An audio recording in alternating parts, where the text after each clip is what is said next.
দেখো এরপরে আমরা 16 অথবা 17 দাগের যে অঙ্কগুলো আছে এই অঙ্কগুলো দেখাবো। এগুলো কিন্তু মাধ্যমিক পরীক্ষায় বেশ কয়েকবারই এসেছিল। তো আমরা 17 দাগের অঙ্কটা তোমাদের দেখাই, যে সেখানে বলা হয়েছে কোনো মূলধনের অর্থাৎ আসলের পরিমাণটা বলা নেই, সে তার 2 বছরের যে সুদ, সুদ বলতে এখানে সরল সুদ আর চক্রবৃদ্ধি সুদ যথাক্রমে 8,400 টাকা এবং 8,652 টাকা হলে মূলধন ও বার্ষিক সুদের হার নির্ণয় করে। এখানে দেখো কি কি বলা হয়েছে, তাহলে বলা আছে যে আসল টাকার পরিমাণ বলা হয়নি এবং বার্ষিক সুদের হারটা বলা হয়নি, কিন্তু তাদের বলে দেওয়া হয়েছে 2 বছরের ক্ষেত্রে সরল সুদ এবং চক্রবৃদ্ধি সুদটা বলা হয়েছে। এখন আমাকে আসল এবং বার্ষিক সুদের হার নির্ণয় করতে হবে। তো আমরা দেখো এই ধরনের অঙ্কগুলো কেমনভাবে করব। তো প্রথমেই দেখো দিয়ে আছে যে 2 বছরের সরল সুদ কত দিয়ে আছে, দেখো 2 বছরের সরল সুদ 8,400 টাকা। ঠিক আছে, তাহলে 1 বছরের সরল সুদ কেমন হবে? দেখো সরল সুদের ক্ষেত্রে প্রতি বছর একই পরিমাণ সুদ পাওয়া যায়। যেমন 1 বছরের ক্ষেত্রে তাহলে 2 দিয়ে ভাগ করলে আমরা 1 বছরের সুদ পেয়ে যাব সমান 4200 টাকা। সমান এই 4200 টাকা আমরা প্রতি বছর কিন্তু সরল সুদ পাবো। প্রথম বছরে 4200 টাকা পাবো, তার পরের বছরও আমরা 4200 টাকা পাবো, তার পরের বছরও আমরা এরকম ভাবে 4200 টাকা প্রতি বছর আমরা সুদ পাবো। ঠিক আছে, আর চক্রবৃদ্ধি সুদের ক্ষেত্রে কিন্তু প্রতি বছর কিন্তু আমরা একই পরিমাণ সুদ পাবো না। প্রথম বছরে যেটা পাবো সেই পরিমাণটা দ্বিতীয় বছরে আমরা কি হবে না, চক্রবৃদ্ধি সুদটা পরিবর্তন হয়ে যাচ্ছে, কারণ আসলটা প্রতি বছর বছর আমাদের পরিবর্তনশীল, তাই আসল পরিবর্তন হলে নিশ্চয়ই সুদটাও পরিবর্তন হবে, তাই তো।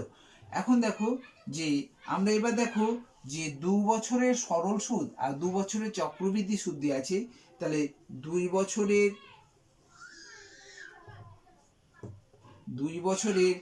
2 সুদের পার্থক্য, 2 সুদের পার্থক্য কত হবে না, দেখো চক্রবৃদ্ধি সুদ দিয়ে আছে 8,652 টাকা, 8,652 টাকা, আর সরল সুদ দিয়ে আছে 8,400 টাকা। তাহলে যে এখানে 252 টাকা আমরা কি পাচ্ছি, চক্রবৃদ্ধি সুদটা বেশি পাচ্ছি। এই চক্রবৃদ্ধি সুদটা 252 টাকা কেন বেশি পাচ্ছি, কি কারণটার জন্য? না দেখো যে চক্রবৃদ্ধি সুদের সরল সুদের ক্ষেত্রে আমরা সরল সুদের বলছি যে প্রথম বছর সুদ পাচ্ছে 4,200 টাকা, দ্বিতীয় বছর আবার 4,200 টাকাই পাচ্ছে, এরকম ভাবে বাড়ছে। কিন্তু চক্রবৃদ্ধি এটা হচ্ছে সরল সুদের ক্ষেত্রে, আর এটা হচ্ছে চক্রবৃদ্ধির ক্ষেত্রে। চক্রবৃদ্ধির ক্ষেত্রে প্রথম বছর আমরা দেখো প্রথম বছর আমরা সুদ কিন্তু একই পাবো, কারণ আগের দিন আমরা ক্লাসে আলোচনায় করেছিলাম যে প্রথম বছরে 1 বছরে চক্রবৃদ্ধি সুদ এবং সরল সুদের কোনো রকম ভাবে পার্থক্য হয় না। 1 বছরে সরল সুদ যা পাবো চক্রবৃদ্ধি সুদও তাই পাবো। তাহলে প্রথম বছরে চক্রবৃদ্ধি সুদ 4,200 টাকা পেয়েছি, দ্বিতীয় বছরে তাহলে আমরা চক্রবৃদ্ধি সুদটা কত পাবো? দ্বিতীয় বছরে চক্রবৃদ্ধি সুদটা তাহলে নিশ্চয়ই আমরা পাচ্ছি কত টাকা, দেখো 2 বছরে চক্রবৃদ্ধি সুদ আমাদের হয়েছে 8,652 টাকা, তা থেকে 4,200 টাকা যদি বিয়োগ করি তাহলে বাকিটা দ্বিতীয় বছরে পাচ্ছি 2, 5, 4, তাহলে 4,452 টাকা। এই 4,452 টাকা আমরা দ্বিতীয় বছরে চক্রবৃদ্ধি সুদটা পেয়েছি, তাই তো। তাহলে দেখো এই দ্বিতীয় বছরে চক্রবৃদ্ধি সুদ আর এই দ্বিতীয় বছরে এর সরল সুদ হচ্ছে 4,200 টাকা, আর এর ক্ষেত্রে 4,452 টাকা দ্বিতীয় বছরে চক্রবৃদ্ধি সুদ পাবো। তাহলে দেখো এইটা থেকে এটা যদি বিয়োগ করে দিই, দ্বিতীয় বছরের ক্ষেত্রে আমরা যদি চক্রবৃদ্ধি সূত্র কত বেশি পাচ্ছি, তাহলে আমরা 4,452 থেকে আমরা 4,200 টাকা বিয়োগ করে দিলাম, সমান 252 টাকা। এই যে 252 টাকা দ্বিতীয় বছরের সময়, এই দ্বিতীয় বছরের সময় আমরা কি পাচ্ছি, 252 টাকা বেশি পাচ্ছি। তাহলে এই বেশিটা কার কাছ থেকে পাচ্ছি, কিভাবে বেশিটা পাচ্ছি? না, এই বেশিটা পাচ্ছি, দেখো এই যে 4,200 টাকা, এই 4,200 টাকা তো সুদ প্রথম বছরে, তাহলে আসলের সঙ্গে এই 4,200 টাকা যোগ হয়েছে। এই 4,200 টাকা যোগ হওয়ার জন্য আমরা এক্সট্রা 252 টাকা সুদ পেয়ে যাচ্ছি, তাই তো? সেই জন্য আমরা এই 4,252 টাকার মধ্যে আমরা সুদ বেশি পেয়ে যাচ্ছি। কত টাকা? 252 টাকা। তাহলে এখন আমরা লিখতে পারি, এখন এই 4,200 টাকার হয়েছে, এটা কত না 1 বছরের সুদ, কত? 252 টাকা।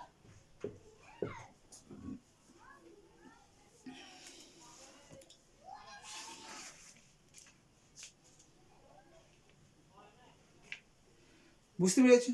তাহলে দেখো এখন 1 টাকার 1 বছরের সুদ কোন টাকাটা হবে? 252/4200 টাকা। আর 100 টাকার 1 বছরের সুদ বার করব। 100 টাকার 1 বছরের সুদ কেন বার করছি? 100 টাকার 1 বছরের সুদ মানে হচ্ছে বার্ষিক সুদের হারটা। বার্ষিক সুদের হার বলতে 100 টাকার 1 বছরের সুদ কত টাকা, তাহলে আমরা যদি 100 টাকার 1 বছরের সুদ বার করি, সেটা হচ্ছে বার্ষিক সুদের হার। তাহলে 252 গুণিত 100/4200। দেখো এই দুটো শূন্য কেটে দাও, আর 42 আর 6 একবারে কেটে দাও, 6 2 12, 6 4 24 25 সমান 6%। অর্থাৎ বার্ষিক সুদের হার, বার্ষিক সুদের হার হচ্ছে 6%। তাহলে আমাদের অঙ্কের একটা পার্ট বার করতে পারলাম, যে বার্ষিক সুদের হারটা কত হবে সেটা নির্ণয় করো, সেটা আমরা বার করতে পারলাম। এখন আর একটা ধাপ আছে, যেটা হচ্ছে আমাকে আসলটা নির্ণয় করতে হবে। তা আসলটা কত হবে সেটা আমাকে এখন এবার নির্ণয় করতে হবে। এখন দেখো এই লাইনটা একটু বুঝতে হবে। এই যে 4200 টাকার 1 বছরের সুদ 252 টাকা, কারণ দেখো এই দ্বিতীয় বছরের সুদটা যেটা পাচ্ছি 252 টাকা, দ্বিতীয় বছরের সময়টাতে, অর্থাৎ দ্বিতীয় বছর বলতে 2 বছর নয়, দ্বিতীয় বছরের সময়ে হয়েছে। প্রথম বছরেতে 4200 টাকা, এরও 4200 টাকা মিলে যাচ্ছে, কোনো অসুবিধা নেই। এই দ্বিতীয় বছরের সময় দেখছি আমরা এখানে 4200 টাকা পাচ্ছি, এখানে 4,452 টাকা পাচ্ছি। তাহলে দ্বিতীয় বছরে, অর্থাৎ এই 1 বছরের মধ্যে আমরা 252 টাকা বেশি পেয়ে যাচ্ছি। সেটা অবশ্যই এই 4,200 টাকা বাড়ছে বলেই আমরা 252 টাকা বেশি সুদ পাচ্ছি। বুঝতে পারলে? তাহলে বার্ষিক সুদের হারটা আমরা নির্ণয় করতে পারলাম। এবার আমাদের দরকার যে কিভাবে আসলটাকে নির্ণয় করব। তাহলে দেখো আমরা একটা ঐকিক নিয়ম ব্যবহার করতে পারি, এবং ছকের সাহায্য নিয়েও আমরা অঙ্কটাকে করে নিতে পারি। আমরা ছকের সাহায্য নিই। তাহলে দেখো 6% বার্ষিক সুদের হার মানে হচ্ছে আসল টাকাতে, সময় বছর, আর সুদ হচ্ছে টাকা, তাই তো? এখন দেখো বার্ষিক সুদের হার মানে হচ্ছে 100 টাকার 1 বছরের সুদ 6 টাকা। বার্ষিক সুদের হার কত হলো? 6%। তাহলে 100 টাকার 1 বছরের সুদ হচ্ছে 6 টাকা। এখন দেখো এখানে কত টাকা আমাকে আসল বার করতে হবে নির্ণয়, অর্থাৎ আসলটা কত হবে আমরা জানি না, সেটা রেখে দিলাম। সময়টা কত আছে? 2 বছর। ঠিক আছে, 2 বছর। এখানে আমাদের যে ছকটা, এই ছকটায় মাথায় রাখতে হবে, এখানে সরল সুদ ব্যবহার করতে হবে, চক্রবৃদ্ধি সুদ নয়। এই সূত্রটা সরল সুদের ক্ষেত্রে, ঠিক আছে, এই ছকটা আমরা সরল সুদের ক্ষেত্রে ব্যবহার করব। তাহলে 2 বছরে আমরা সুদ পেয়েছি কত? 2 বছরে কত টাকা আমরা সুদ পেয়েছি সরল সুদটা? না 8,400 টাকা। বুঝতে পেরেছো? 8,400 টাকা 2 বছরের সরল সুদ পেয়েছি। সেরকম ভাবে লিখবে। এবার দেখো আমরা এখানে দেখো আসল আর সময়ের মধ্যে কি সম্পর্ক। আসল আর সময়ের মধ্যে সম্পর্ক আমরা নির্ণেয় আসল বলে লিখে নিই, দিয়ে সম্পর্কটা ওখানে লিখব, আর আমরা অঙ্কটা একবারে ডাইরেক্ট বসাবো। ঠিক আছে, তাহলে আসল 100 গণিত এখন কি হবে দেখি। দেখো সময় বেড়ে যাচ্ছে, তাহলে নিশ্চয়ই আসল কি কম রাখতে হবে। যদি আমি সুদটাকে একই পরিমাণ রাখতে চাই, একই পরিমাণ আমরা সুদ পাবো, তাহলে দেখো বেশি সময় আমরা যদি ব্যাংকে রেখে দিই, তাহলে কম টাকা রাখলেই আমরা সেই সুদের পরিমাণটাই পাবো, সুদটা অপরিবর্তিত, তাহলে সুদ যা পাচ্ছিলাম সেটাই পাবো। তাহলে আমাদের সময় যত বেড়ে যাবে তখন আমরা টাকার পরিমাণটা কম রেখে দেবো, তাহলেই আমরা সেই সুদটাই পাবো, তাই না? তাহলে এখানে দেখছি ব্যস্ত সম্পর্ক, তাহলে ব্যস্ত সম্পর্ক হলে কি বলেছিলাম, যা আছে তাই বসিয়ে দেবে, গুণ। এখন দেখো সুদের পরিমাণের সঙ্গে আসলের কি সম্পর্ক, সুদ বেড়ে যাচ্ছে, সুদ বেড়ে গেলে আমাদের টাকার পরিমাণটাকে অনেক বাড়াতে হবে, তবেই আমরা সুদ বেশি পাবো, যদি সময়টাকে উল্লেখ না করা থাকে। অর্থাৎ সময়টা যদি আমরা অপরিবর্তিত রেখে দিই, তাহলে আমরা দেখতে পাবো বেশি সুদ পেতে গেলে আমাকে বেশি আসল টাকা রাখতে হবে। তাহলে এখানে সরল সম্পর্ক, অর্থাৎ উল্টিয়ে দাও 8, ঠিক আছে, বাই 6। এখন 6 দিয়ে কেটে দাও, 6 6 14 84, ঠিক আছে, এটা কেটে দাও 7, ঠিক আছে। এবার দেখো 7 আর কটা শূন্য, একটা দুটো তিনটে চারটে, অতএব নির্ণেয় আসল টাকা হচ্ছে কত টাকা, এত টাকা। অতএব অঙ্কের শেষে তোমরা লিখবে যে মূলধন ছিল 70,000 টাকা এবং বার্ষিক সুদের হার হলো কত, 6%। বুঝতে পেরেছো? এরকম অঙ্ক দেখবে 6-এর দাগে 16-র দাগে যে অঙ্কটা দিয়ে আছে, সেই অঙ্কটাতে বলা হয়েছে যে নির্দিষ্ট পরিমাণ টাকার মূলধনের 1 বছরের সরল সুদ বলে দিয়েছে, আর চক্রবৃদ্ধি সুদটা বলেছে 2 বছরে। আমাকে একই সময়ের ব্যবধানে নিয়ে যেতে হবে, অর্থাৎ 2 বছরে সরল সুদ কত পাবো সেটা আমাকে দেখতে হবে। তাহলে 1 বছরে যদি 50 টাকা হয়, তাহলে নিশ্চয়ই 2 বছরের সরল সুদ 100 টাকা হবে। দিয়ে তারপরে তোমরা 2 বছরের যে দুই সুদের যে পার্থক্য, সেই পার্থক্যটা খুঁজে বার করবে। ঠিক আছে, ঠিক আছে। আর আমরা বুঝতে পারছি যে এই যে 1 বছরের যে সুদটায়, সেটাই কিন্তু 1 বছরের সুদের যে পরিমাণটা, সেই সুদের পরিমাণটার উপরই কিন্তু আমাদের কি হচ্ছে, বার্ষিক সুদের হারটাকে নির্ণয় করতে হচ্ছে। এটা তোমরা একটু মাথায় রাখবে, দিয়ে নিজেরা চেষ্টা করবে। এবং কয়েকটা উদাহরণের অঙ্ক আছে, সেই উদাহরণের অঙ্কগুলো তোমরা এর সমাধান করার চেষ্টা করবে। এছাড়াও তোমাদের এই পদ্ধতি ছাড়াও তোমাদের দেখবে আরো একটা পদ্ধতি আছে, সেই পদ্ধতিও তোমরা অবলম্বন করতে পারো। সেখানে আসল টাকাটা তোমরা একটা চল রাশি দিয়ে প্রকাশ করে করতে পারো অঙ্কটা।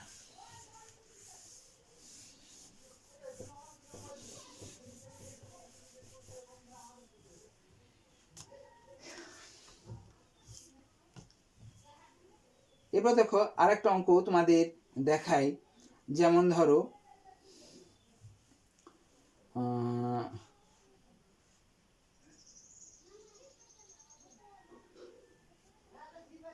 তোমাদের 23-এর অঙ্কটা দেখাচ্ছি। বলেছি বার্ষিক 10% চক্রবৃদ্ধি সুদের হারে কত বছরে 50,000 টাকার সমূল চক্রবৃদ্ধি হবে 60,500 টাকা, তা নির্ণয় করো। কত বছর, অত সময়টাকে নির্ণয় করতে বলেছি। এই ধরনের অঙ্কগুলো আগে তোমরা কি কি তথ্য দিয়ে আছে সেগুলো লিখে নাও। তাহলে পি দিয়ে আছে এখানে, পি পি পি দিয়ে আছে কত টাকা, না পি দিয়ে আছে দেখো 50,000 টাকা, তাই না?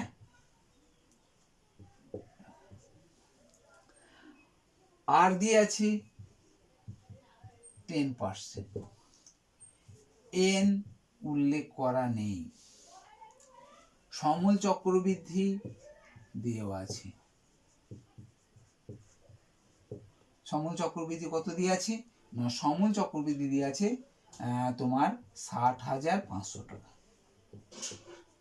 ঠিক আছে, তাহলে এন উল্লেখ করা নেই, তাহলে এন আমরা এন এর জায়গায় আমরা একটা যে কোনো রাশি ধরে নিতে পারি। এন এন সমান আমরা ধরো এক্স ধরে নিলাম, এক্স ধরে নিতে পারো, কোনো অসুবিধা নেই। আবার এন রেখে দিলেও রেখে দিতে পারো, এন আমাকে নির্ণয় করতে হবে, এনটা রেখে দিলাম। ঠিক আছে, তাহলে আমরা দেখো সমূল চক্রবৃদ্ধির সূত্র আমরা জানি, সমূল চক্রবৃদ্ধি, সমূল চক্রবৃদ্ধি সূত্র P into 1+r/100 into n, তাই তো? তো আমাদের যেগুলো জানা আছে সেগুলো বসিয়ে দিই। তার পি এর জায়গায় কত 50,000, 1+r কত আছে 10/100, n জানা নেই, n লিখে দিলাম। তাহলে 50,000 ইন্টু 1+100, 10 100 লসগু হলো, তাহলে 100 + 10 টু দি পাওয়ার n, তাহলে 50,000 into 110/100 to the power n। ঠিক আছে, এইটা হলো সমূল চক্রবৃদ্ধি, এই টাকাটা। তা আমাদের সমূল চক্রবৃদ্ধি তো দিয়ে আছে এটা, তাহলে আমরা প্রশ্নানুসারে আমরা লিখতে পারি যে এটা সমান এটা, তাই তো?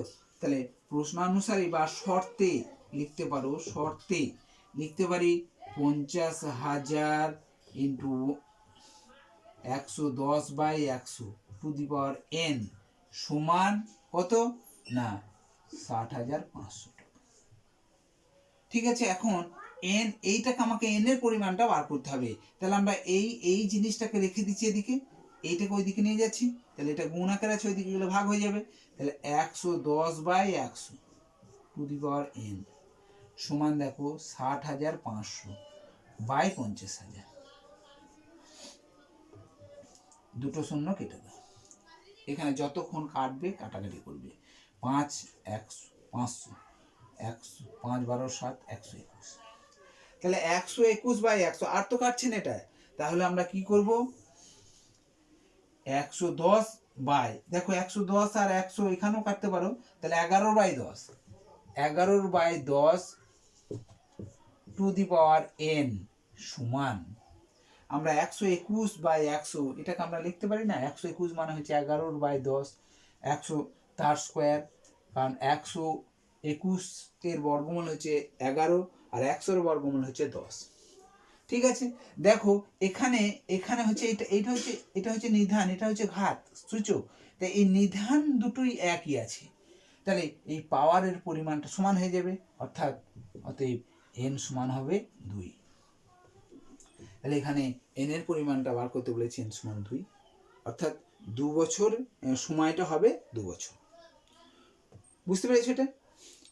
ঠিক আছে, এখানে হয়তো তোমার nটা বলে দিয়েছে 8টা বার করতে হবে, এই একই পদ্ধতির অঙ্ক করবে, তখন এই জায়গায় r+r লিখবে, এখানে r থেকে যাবে, আর এখানে n এর জায়গায় যা আছে বসিয়ে দেবে, দিয়ে এইটা সমান ওখানে লিখবে, দেখবে এই n এখানে দেখবে n 2 আছে, তাহলে এখানে যে ঘাত যেটা থাকবে যে সংখ্যাটা সেটার বর্গ কোন সংখ্যার বর্গ হবে সেটা লিখবে, দিয়ে এই পাওয়ার দুটো উঠে যাবে, পাওয়ার দুটো যাচ্ছে, তাহলে পাওয়ার দুটো সমান, তাহলে এই নিধান দুটো সমান করবে, তখন দিয়ে সেখান থেকে আমরা একটা সমাধান করার চেষ্টা করবে, অর্থাৎ এই নিধান দুটো সমান হলে ঘাত দুটো সমান হয়ে যাবে।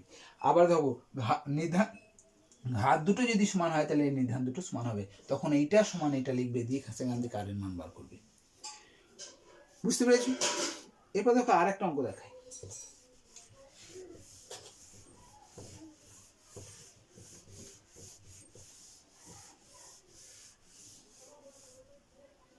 দেখো একেবারে শেষের দাগের অঙ্কটা আছে, যেটা তোমাদের মাধ্যমিক পরীক্ষায় এসেছিল হয়তো 1 বছর আগে। সেখানে দেখবে বলা হয়েছে এখানে যে সুদের পর্ব 6 মাস অন্তর হলে বার্ষিক 10% চক্রবৃদ্ধি সুদে 1600 টাকার 1.5 বছরে চক্রবৃদ্ধি সুদ এবং সুদ আসল নির্ণয় করো। তাহলে আমাদের এখানে দেখো সুদের পর্বটা 6 মাস অন্তর অন্তর বলেছি, তাহলে কি লিখবে 6 মাস অন্তর বলা হয়েছে, তাহলে 1 বছরের মধ্যে 6 মাস প্লাস 6 মাস সমান 2টি পর্ব। ঠিক আছে, এটা তোমাদের আগের দিন কি বলেছিলাম যে কিভাবে পর্বটা বার করতে হবে। বার্ষিক সুদের হার 10% আছে, 5% 8% যাই থাকুক না কেন, 6 মাস অন্তর অন্তর মানে হচ্ছে বার্ষিক, মানে 1 বছরের মধ্যে 6 মাস 6 মাস কবার আছে, 6 মাস 6 মাস 12 মাস, 12 মাস মানে হচ্ছে 1 বছর, তাহলে এই 6 মাস আর এই 6 মাস এই দুটোর হিসাব করা হচ্ছে, সেই জন্য দুটো পর্ব।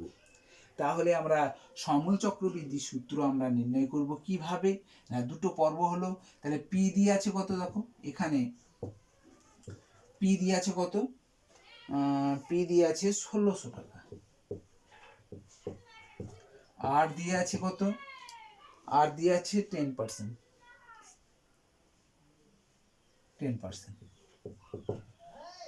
আর এন দিয়ে আছে 1.1 বছর। ঠিক আছে, যখন আমাদের 6 মাস অন্তর বা 3 মাস অন্তর অঙ্কে উল্লেখ করা থাকবে তখন আমরা সমূল চক্রবৃদ্ধি সূত্র, তোমাদের আগের দিনকে দেখিয়েছিলাম যে সমূল চক্রবৃদ্ধি সূত্রটা কিছুটা পরিবর্তন হয়ে যায়। তখন আমরা সমূল চক্রবৃদ্ধি সূত্র লিখব P into 1 plus R by এখানে কটা পর্ব আছে, দুটো পর্ব, বাই 200 ইন্টু 2n। বুঝতে পেরেছো? যদি 3টে পর্ব থাকে তাহলে আর বাই 300 বাই 3n, 4টে পর্ব থাকলে আর বাই 400 ইন্টু 4n। বুঝতে পারলে? এখন দেখো মানগুলো সব বসিয়ে নাও। পি কত 1600, 1 প্লাস আর কত দেখো 10 বাই 200, 100 হচ্ছে না কিন্তু এখানে। আর 2 ইন্টু এন, এন মানে কত 1.1 মানে হচ্ছে 3/2 বছর। এন এর জায়গায় 1.1 আছে, তাহলে এন মানে 3/2। ঠিক আছে, এখন এই দুই কেটে দাও, তাহলে 1600 প্লাস এখানে দেখো তুমি ছোট করে নিতে পারো অঙ্কটাকে, শূন্য এখানে একটা শূন্য, তাহলে 20 লসও করে দেবে, তাহলে 20 প্লাস 1 তার কিউব, তাহলে 1600 গুণ তাহলে 20 একে 21, তাহলে 21 গণিত 21, কারণ কিউব আছে 3 বার বসবে, স্কোয়ার থাকলে 2 বার বসাবে। 20 গণিত 20। দেখো একটা শূন্য এখানে একটা শূন্য, এটা একটা শূন্য এটা একটা শূন্য কাটো। এবার 2 8 16, 2 8 16, আবার 2 4 8। ঠিক আছে, 4 একে 4, 4 5 20। তাহলে আর তো কাটছে না, এখন 21 দিয়ে আমাকে গুণ করতে হবে। 21 441, 21 আর 21 গুণ করবে 441 পাবে।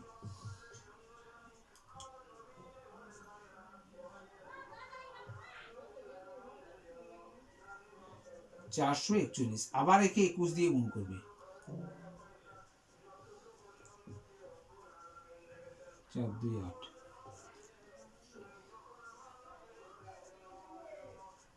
ঠিক আছে, তাহলে 9 2 6 1 সমান 9 2 6 1 বাই 5। 5 আছে তো লাই, এটাকে 5 দিয়ে ভাগ করে দেবে। 5 একে 5, 5 একে 5, 5 8 40, 5 5 25, আর 5 2 10, 0.2। ঠিক আছে, আর এখানে যদি অসুবিধা হয় তোমরা পাশে ভাগ করে নেবে। ঠিক আছে, 5 9 2 6 1 পাশে ভাগ করে নেবে। 5 একে 5, 5 8 40, 5 5 25, 1 এখানে 1 নেমে এলো, 5 5 5 2 10, দশমিকের জন্য একটা শূন্য, 5 2 10। তাহলে 1852.2 টাকা। এটা কি হলো না, এটা হলো সমূল চক্রবৃদ্ধি। এটা হলো আমাদের সমূল চক্রবৃদ্ধি। এই সমূল চক্রবৃদ্ধি সুদ আসল কত, সুদ আসল মানে হচ্ছে সমূল চক্রবৃদ্ধি। তাহলে সমূল চক্রবৃদ্ধি অর্থাৎ সুদ আসলটা হচ্ছে অতএব সুদ আসল